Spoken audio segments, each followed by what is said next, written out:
This is for entertainment purposes only.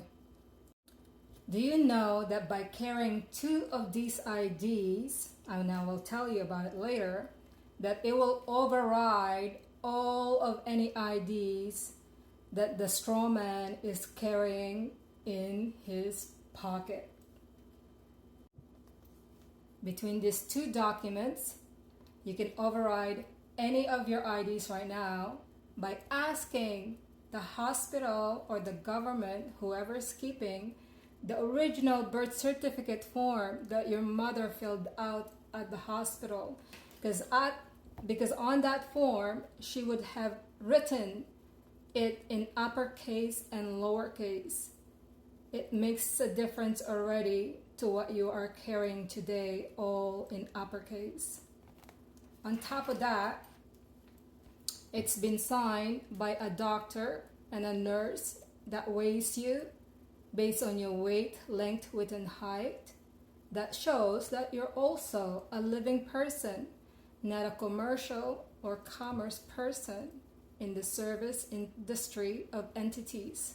Because that's what you are. You're just a card that you are presenting to everybody that will show them you are in capital letters, when in truth you are actually in lower cases in uppercase. So it's a combination, not just one, all in caps. The passport, where I'm from, they wrote by the immigration system. It's printed here in capitals and lowercase. And it's also printed. In other words, it's inscripted. It's not been just printed. It's been encrypted. So nobody really can read anymore. A handwriting expert is needed to evaluate that handwriting of a person. This is my original passport that I brought here to Canada in 1979. And back home, it's not like here where you print the, photograph your picture and then they laminate it to your passport or whatever IDs.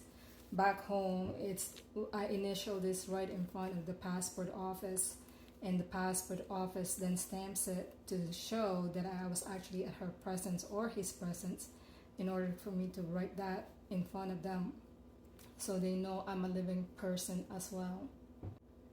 Also here, it's printed in here that I have a mole on my upper lip, which the person who was signing this or stamping it saw it to identify that it's actually me. Unlike on the birth certificate, or citizenship card, it gives you the number that's associated to the passport number that you carried with you, right? And your citizenship number upon your birth back home in your country is now driven in this code here.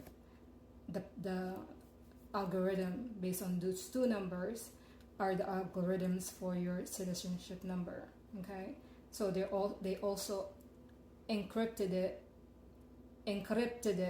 because it's electronic encryption. So in your birth certificate or citizenship, you're now all in capital letters, which differentiate from the 2 living person identity that you're carrying with you at all times. So at any given time, I get pulled over by a police. If they ask me for my ID, I can show them this or this, but I won't show them this, because once I show them this, then I'm back in the service of the system of fear industries. But if I show them this, I'm telling them, well, I'm a living person. Prove me that I'm not. What's your proof? Because I have 2 proofs. You have 1 based on the service name they have on the records to service you.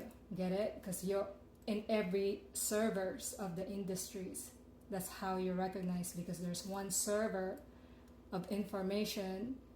That's why Elon is able to take all those information out quickly, because it's 1 server for the whole citizenship of that country. Okay, because it's all over the world, right? All this criminality of system slavery of humans are all over the world. So it's not just here where I am. So hopefully you learned something new about who you are as a person with a soul that has a mind that can think and act based on the emotion that you have during your thinking thoughts. Get it? So an entity is anything but outside of you and outside your body. Whatever you are wearing and looking up and down are all entities. In other words, they have no life form whatsoever. They cannot think, they cannot feel, they cannot love. So there's no empathy. Okay?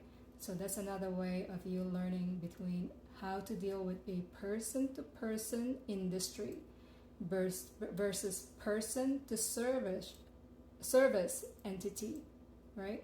So that's how you don't get in trouble, if you know how to handle the information you now learned and spread it, your knowledge, and use it wisely while you're encountering the law of fear on our souls. Oh, that's 101 awakening for you. Let's call this the trusted law of words.